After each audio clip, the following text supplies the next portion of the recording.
sur notre espace vital. Aujourd'hui, on parle de notre poubelle.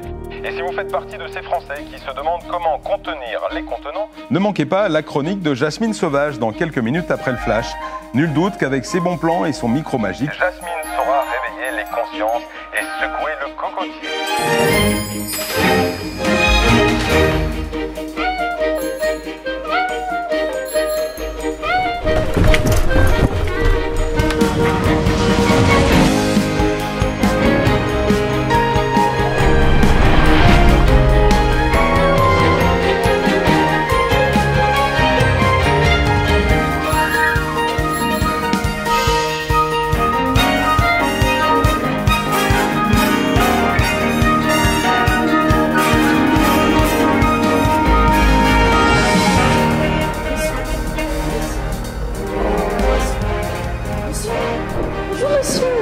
Savez-vous composter?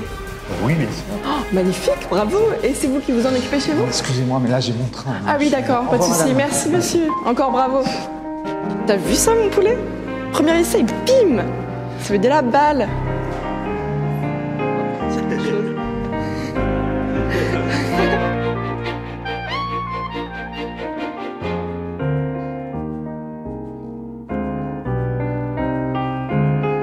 Vous y arrivez, vous, à composter? Bah non, pas toujours, justement. Faut souvent s'y reprendre à 2 fois.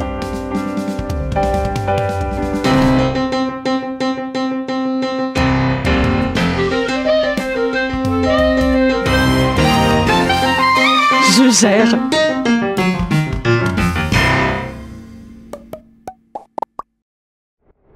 Jasmine, vous savez qu'il existe un autre sens au mot compostage? Bah oui, Laurent. Tout comme il faut composter son billet de train pour être en règle avec les chemins de fer, il faut composter ses déchets organiques pour être en paix avec les chemins à faire. Et dans ce domaine-là, on a pas mal de trains de retard. Mais justement, ici dans le Forêt, la communauté d'Aglo a décidé de passer la seconde. Elle prévoit un déploiement massif de composteurs partagés sur son territoire. Il faut dire que la loi Grenelle 2 et la réglementation européenne leur donnent un petit coup de pouce, puisqu'en 2024, chaque citoyen doit avoir l'option de ne pas jeter ses biodéchets dans la poubelle. Alors Laurent, tu montes dans le train du futur avec moi? On vous suivrait jusqu'au bout du monde, Jasmine.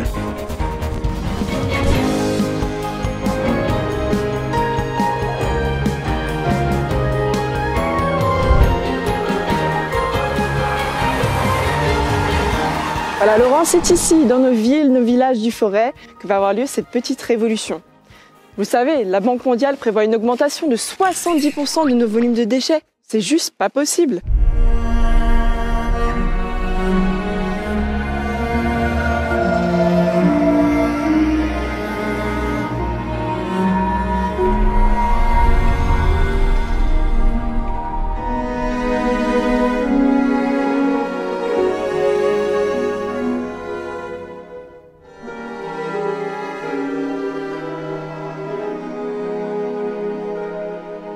Le compostage, c'est une double réponse. D'un côté, vous économisez plus de 38% de votre poubelle, et de l'autre, ça vous transforme ça en ça. Mais c'est magique. C'est de l'or, Laurent. Ça vous restructure une terre morte en deux, ça protège la biodiversité, et ça vous fait économiser de l'eau. Et pour pas cher. 0. Walou. Rien ne se perd. Tout se transforme.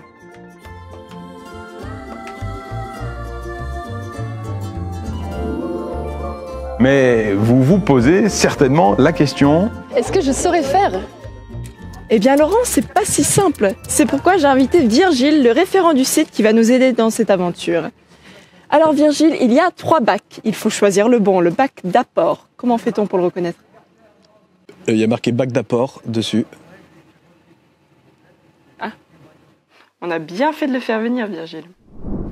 Ensuite, eh bien, il faut mettre ses apports. Oui, voilà. Comme ça, Virgile? Oui. Génial. Voilà. Écoute, faut vraiment que tu mettes un peu plus de pêche dans tes répliques parce que tu me casses ma rythmique. Ok, c'est compris? Ok. Virgile, ok. Virgile, bac. Allez, ouais, go, ouais, yes! Bon, on arrive tout doucement au nœud de l'opération. Verser oui, mais verser quoi? Eh bien Jasmine, en soi, tout ce qui est organique peut se composter. Incroyable! Tout ce qui est organique? Voilà. Organique. J'ai un tonton organique. Organiste. Ah, oui. Oui. Mais il pourrait se composter, non? Oui, mais c'est pas un déchet, votre tonton. Mais ses cheveux. Ses poils. Ou ceux de son chat. De son chien.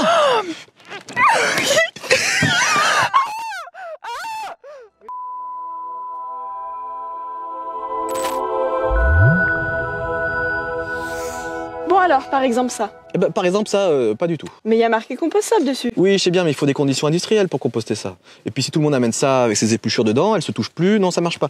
Nous, ce qu'on cherche ici, c'est la rapidité, efficacité. Non, par contre, vous pouvez utiliser les sacs en papier, surtout ceux qui sont indiqués biodégradables, comme celui-ci, vous voyez.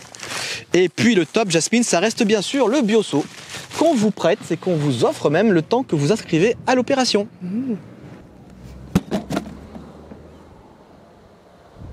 Non mais ça va pas mieux ou? Très bien, alors on va jouer à un jeu, je vais vous dire des trucs organiques et vous allez me répondre par oui, non ou organiste. Très vite, ok? Ok. De la viande. Mono. Du poisson. Mono. Jean-Sébastien Bach. Organiste. Du pain. Oui, mais c'est comme pour les œufs, il faut l'émietter. Les agrumes. Mono. Le thé, le café, l'aspirateur. Avec les filtres? Évidemment. Alors ok, mais pas ceux en plastique. Les fleurs. Fané, découpé. Le bourrier. Je sais pas ce que c'est. Les saletés là quand on balaye. Et oui, on peut. Mais ça signifie que vous faites le tri dans votre petite pelle pour y enlever tout ce qui n'est pas alimentaire et organique. Banane. Alors avec les fruits qui ont une peau épaisse comme La banane. le mieux c'est de les découper en petits morceaux.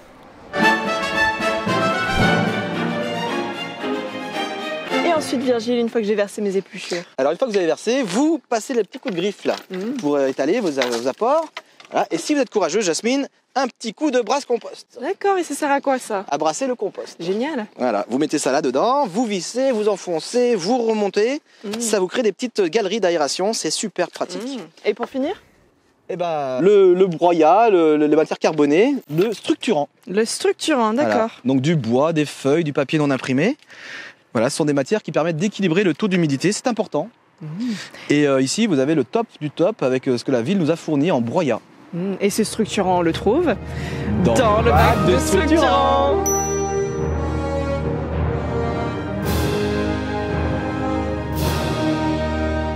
1. Équilibrer les apports entre matière humide et sèche.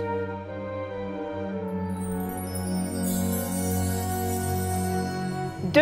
Fragmenter, diviser les gros apports.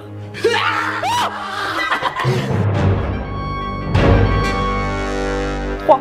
Mélanger et aérer. Et 4. Surveiller l'humidité.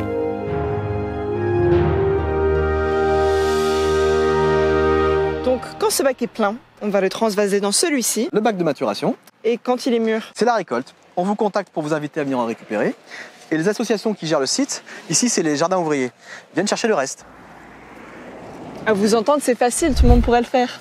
Alors non, je dis pas que la gestion des déchets en général, ça soit facile. Bien souvent, il y a des matières super compliquées, ça vous coûte souvent plus cher en énergie que ça vous rapporte en ressources. Mais là, Jasmine, on a 38% pour lesquels on sait que ça fonctionne. Et ça vous coûte quoi? 3 planches, un peu de temps et de la bonne volonté. Et de la bonne volonté, vous la retrouvez chez les bénévoles et les collectivités qui s'occupent de la maintenance. Donc oui, on vous a tracé le chemin. Attention la crotte. Voilà, on vous a tracé le chemin, on vous a simplifié la vie.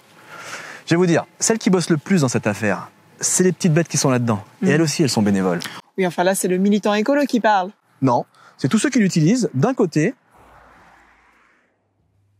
Et je dirais même que maintenant, j'aurais du mal à m'en passer. C'est vrai que apporter ces déchets organiques au compost là-bas, je sais qu'après ils vont être utilisés à nouveau aussi bien pour les jardiniers, c'est de l'engrais pour les plantations. Voilà, c'est un super bon nutriment, on le sait. Non, je suis très satisfaite que ça ait été installé tout près de chez moi parce que j'ai cherché une solution pour avoir moins de, pour faire plus de tri, pour voilà. Et il paraît que la dernière fois qu'ils sont venus relever, ils étaient très contents du résultat. Voilà, mais c'est formidable. Voilà.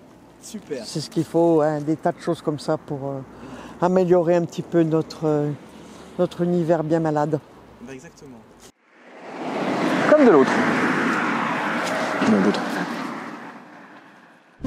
Alors le compost à la ferme en maraîchage, on a 3 utilisations. Donc la première, c'est faire un lit de compost sur des planches. Donc, par exemple, ici, on a une planche de radis. Et avant de semer, on va faire un lit de compost de 1 cm à peu près. Et ainsi, nous sommes réguliers.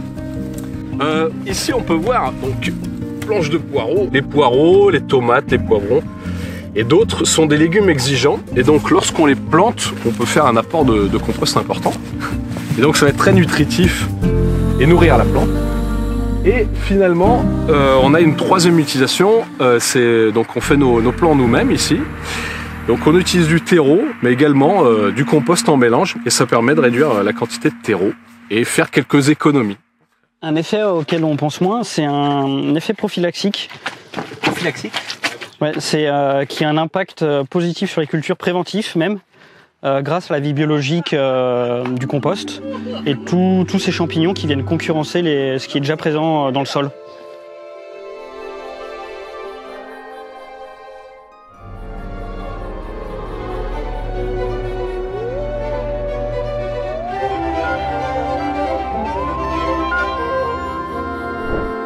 Oh non, hein. Tu commences pas à t'énerver, Minou. Tu sais comment ça finit? Tu vas encore faire du mal à tes 4 cœurs. Oui, mais j'ai aussi 4 reins, 3 et un méga intestin. Et mais ça, j'aimerais bien que ça fonctionne. Il faut leur donner à graille. Oh, tu t'énerves. Mais non, je m'énerve pas, mais j'ai faim, quoi. J'entends bien, monsieur.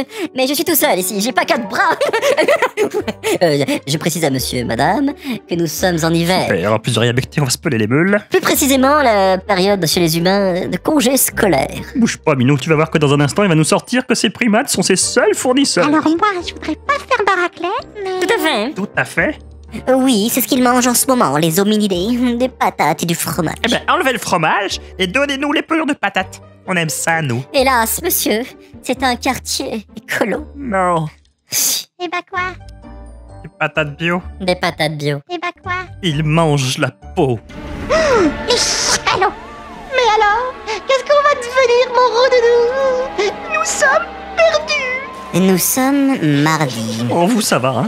Cherchez pas à nous embrouiller avec vos mots compliqués. Non, mais le mardi, c'est le jour de livraison. Ah oui? Mais pour quelle partie du mardi exactement?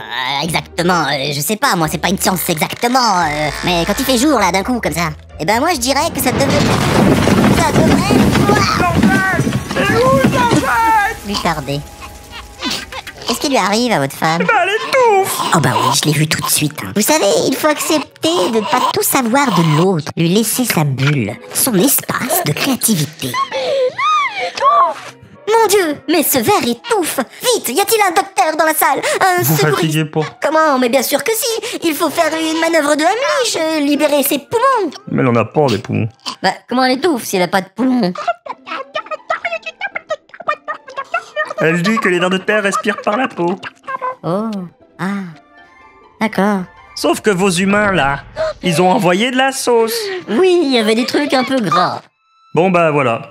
Quand il fait trop sec, paf, on respire plus. Ah, d'accord. Et quand on nous arrose de trucs visqueux, bah voilà, on meurt.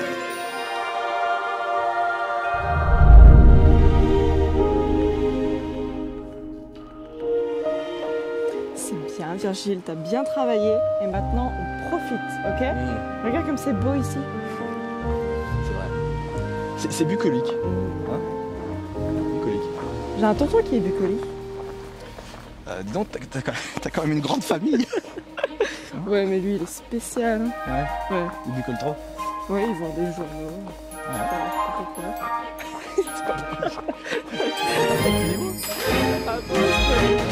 Ça pose point. Ouais, pluraliste. Ouais. Mais bucolique aussi. Elle fait les deux.